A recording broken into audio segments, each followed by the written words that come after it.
Ada apa dengan klub-klub Liga Inggris ini? Udah belanja banyak, tapi kok malah absurd gitu satu musim. Beli pemain-pemain yang nggak jelas. Kayak Modric, Noni Madueke, David De Fofana. Itu siapa? Gue nggak.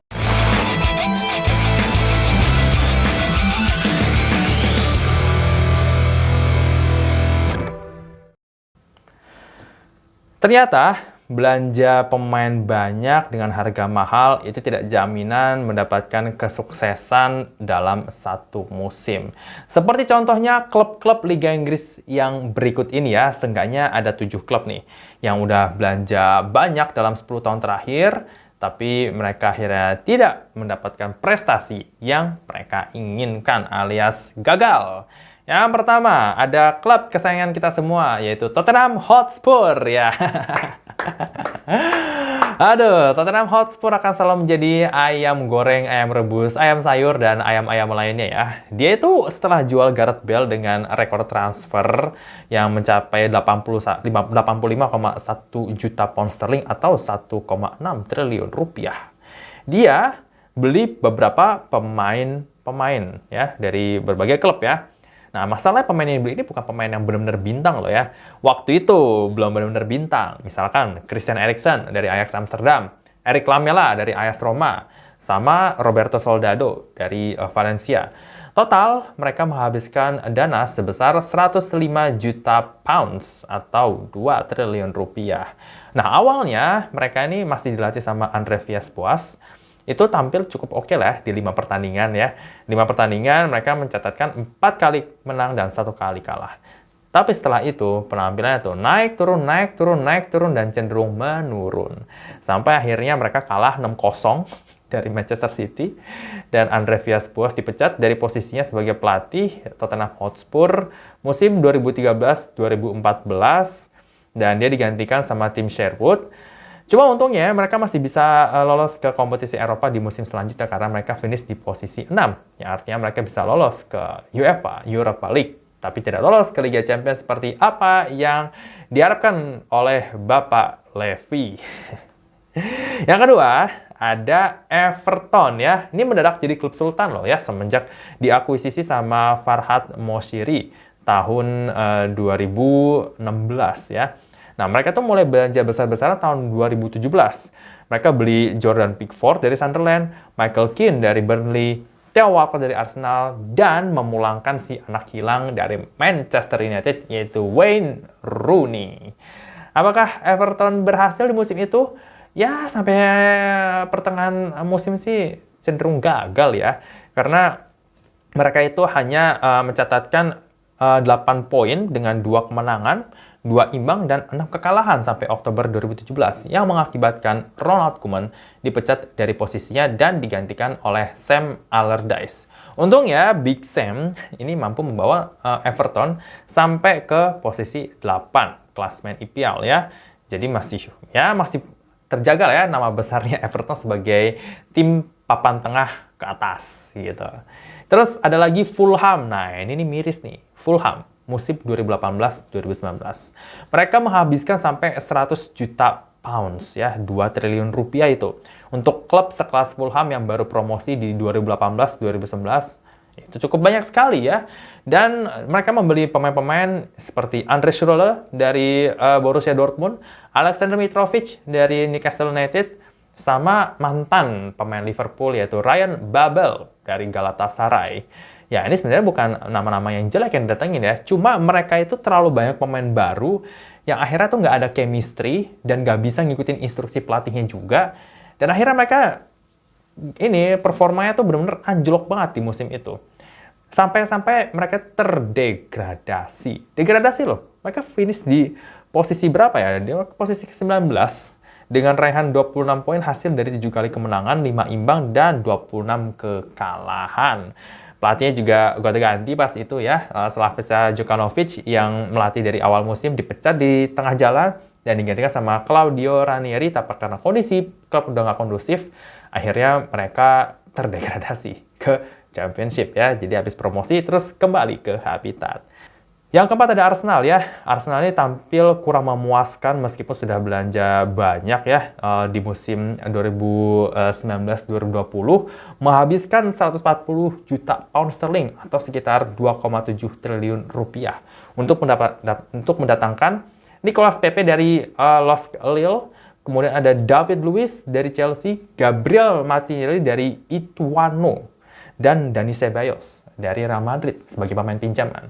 Apa yang terjadi di musim itu? Arsenal tampil ancur-ancuran sampai pertengahan musim dan akhirnya Unai Emery selaku pelatih yang mendatangkan pemain mahal itu dipecat dan digantikan oleh Mikel Arteta. Tapi karena Arteta masih anak bawang pada saat itu, Arsenal cuma bisa finish di posisi 8 dan tidak lolos ke kompetisi Liga Champions, Liga Eropa, dan ya harus puas bermain di kompetisi domestik di musim setelahnya.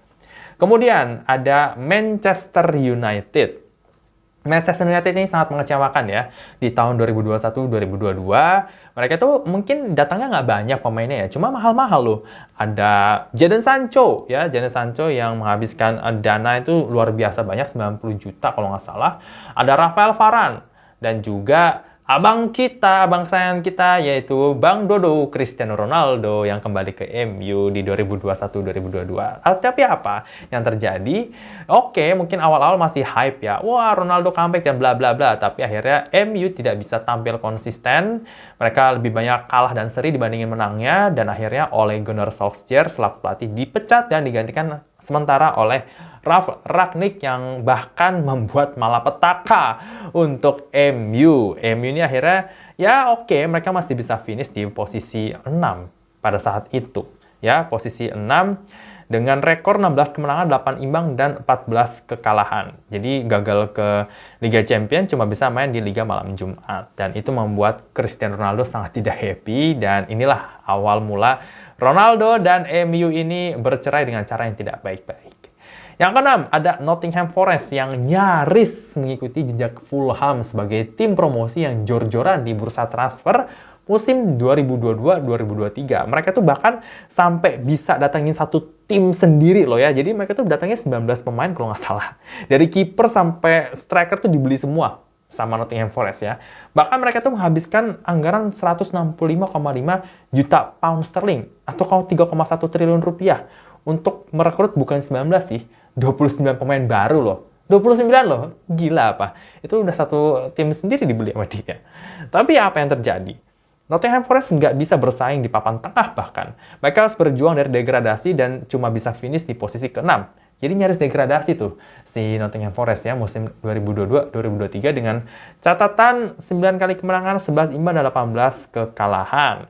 Tapi meskipun performanya ancur-ancuran gitu ya, pelatihnya Steve Cooper masih dipertahankan sampai sekarang, at least sampai video ini publish ya. Nggak tahu nasibnya setelah itu kayak gimana.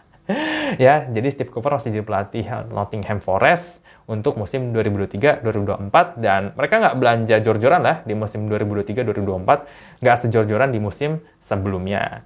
Dan terakhir, nah ini dia nih, ada Chelsea. Chelsea di bawah Todd Boehly sangat luar biasa. Mereka membeli banyak sekali pemain yang nggak tahu itu namanya siapa, cuma sedikit yang gue tahu bahkan ya, cuma Raheem Sterling doang yang mungkin paling terkenal ya, sama Enzo Fernandez dari Benfica, itu pun belinya mahal, 107 juta pound sterling atau 1,97 triliun rupiah. Dan ada satu pemain kesayangan kita semua yang lari itu cepet banget ya. Wah, bagaikan kilat yang berlari di tengah lapangan ya. Tapi begitu dapat bola, bolanya kabur dari dia. Ditendang ke atas, dibawa dribble, kelewatan. Bahkan dia mau dribble orang, dia yang jatuh, dia sendiri yang cedera. Mykhailo Mudryk ya, Mykhailo Mudryk nih ya, aduh, ini kita kawan kita yang sangat fenomenal ini dibeli dengan harga yang sangat mahal, 89 juta pound sterling plus add-ons, jadi kalau digabungin jadi 100 juta. 100 juta untuk pemain muda yang bahkan belum terbukti loh. Dan dia nggak kapok loh, Chelsea tuh nggak kapok tuh beli pemain banyak di 2022-2023, mereka beli lagi mahal nih di 2023-2024. Jadi di 2022-2023 itu mereka tuh menghabiskan dana sampai, lu tahu berapa? 546 juta pound sterling atau 10,5 triliun rupiah. Gila, itu duit apa? banyak banget. Dan mereka tuh nggak kapok loh, mereka masih beli banyak pemain, bahkan lebih fenomenal karena dia di 2023-2024 itu nebus Moises Caicedo, harganya pas 100 juta. Nebus Lavia, Romeo Lavia sampai 60 jutaan loh. Gila, emang. Wah, gila, gue gak ngerti lagi ya. Tapi apa terjadi sama Chelsea? 2022-2023 merupakan musim yang tidak akan mau diingat oleh fans Chelsea manapun karena mereka hanya finish di posisi ke-12. 12 loh, Chelsea loh. Kita ngomongin Chelsea loh, ini klub top. Finish posisi 12 dan mereka melakukan pergantian pelatih selama 2 kali. Jadi pertama Thomas Tuchel, dipecat ganti Graham Potter, dipecat ganti Frank Lampard di satu musim yang sama. Itu kan gila ya, satu musim dilatih 3 pelatih. Untung nggak degradasi. Terus di 2023-2024 mereka menunjuk Mauricio Pochettino. Dan ya so far belum menunjukkan performa yang memuaskan ya. Karena mereka masih lebih sering kalah dan seri dibandingkan menang ya. Jadi ini patut dipertanyakan nih, kepemimpinan Todd Bowley ini seperti apa nih, beli pemain-pemain yang nggak jelas kayak Modric, Noni Madueke, David De Fofana. Itu siapa? Gue nggak kenal dulu itu ya nama itu sebelum dibeli sama Chelsea. Ya jadi itu dia 7 klub Premier League yang belanja jor-joran di bursa transfer tapi tidak menghasilkan prestasi yang mereka inginkan, bahkan cenderung flop, gagal, ancur-ancuran. Pokoknya bad lah ya, jelek lah. Kalau misalkan punya pendapat lain nih soal klub yang menghabiskan uang banyak tapi akhirnya mereka flop, tulis di kolom komentar di bawah. Dan jangan lupa untuk like video ini, share ke teman-teman lo untuk mendapatkan informasi sepak bola lainnya. Dan jangan lupa untuk subscribe channel Arna Pro, nyalain loncengnya untuk mendapatkan notifikasi kalau misalkan kita upload video baru. Dan kita ketemu lagi di episode selanjutnya. Salam olahraga!